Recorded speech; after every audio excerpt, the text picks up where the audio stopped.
రాష్ట్రంలో బాణసంచా కర్మాగారాల పేలి అత్యంత పెద్ద ప్రమాదం అనేటటువంటి జరిగింది. 21 మంది ఇప్పటికీ చనిపోయారు. 15 మంది తీవ్రమైనటువంటి గాయాలతో హాస్పిటల్లో చికిత్స పొందుతున్నారు. ఈ కారణం ఏమిటనేటువంటిది ప్రభుత్వం వెంటనే తీవ్రంగా పరిశీలించాలని చెప్పేసి దాని మీద దర్యాప్తు చేయాలని చెప్పేసి కోరుతున్నాం. రాష్ట్రంలోనే ఇది అతి పెద్ద ప్రమాదం. ఇటువంటి ప్రమాదాలు జరగడానికి కారణం ఏమిటనేది చాలా ముఖ్యమైనటువంటిది.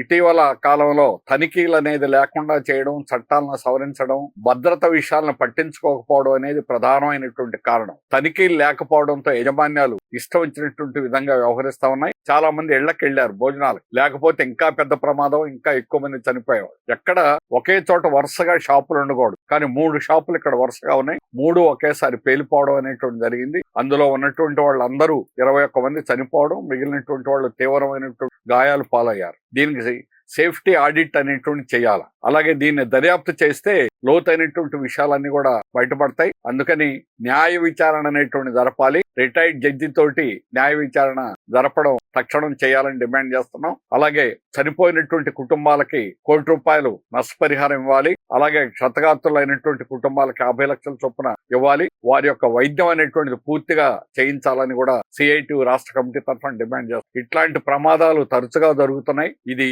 రసాయన పరిశ్రమల్లో ఇంకా జరుగుతా ఉన్నాయి, ఫార్మా కంపెనీల్లో జరుగుతా ఉన్నాయి. అందువల్ల ఈ ప్రమాదాలన్నింటికీ మూల కారణమైనటువంటిది తనిఖీలు అనేది లేకుండా ఉండడం అనేది ప్రధానమైన విషయం. ఎటువంటి భయం లేకుండా ఈ రోజు యథేచ్ఛగా వాళ్ళ భద్రతను పాటించకుండా వ్యవహరించడం అనేది సాగుతా ఉంది. దీన్ని అరికట్టకపోతే రాబోయే కాలాల్లో ఇంకా ఈ ప్రమాదాలు తరచుగా విపరీతంగా జరుగుతాయి. అలాగే ఈ ప్రమాదంలో పిల్లలు, స్త్రీలు కూడా ఎక్కువ మంది ఉన్నారని తెలుస్తా ఉంది. అది ఎంతమంది ఏమిటనేటువంటిది ఇంకా వివరాలు పూర్తిగా బయటికి రావాలి.